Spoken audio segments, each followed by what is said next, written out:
Guinness world রেকর্ডে স্থান পাওয়া বিশাল বটবৃক্ষ দেখতে চলে গেলাম AJC Bose Indian botanical garden.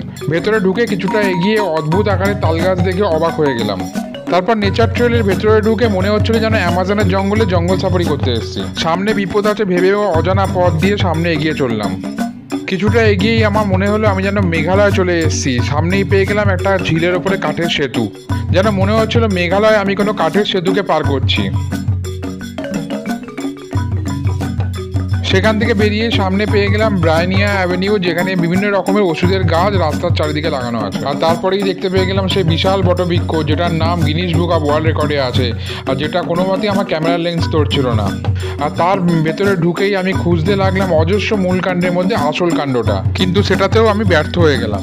তারপর সুন্দর সুন্দর ল্যান্ডস্কেপ দেখতে দেখতে আমি পেয়ে গেলাম ক্যাকটাস হাউস। সেই ক্যাকটাস হাউস দেখার পরে একটা পেয়ে গেলাম পুরোনো দিনের, তারপর গঙ্গার হাওয়া খেয়ে সোজা বাড়ি ফিরে গেলাম।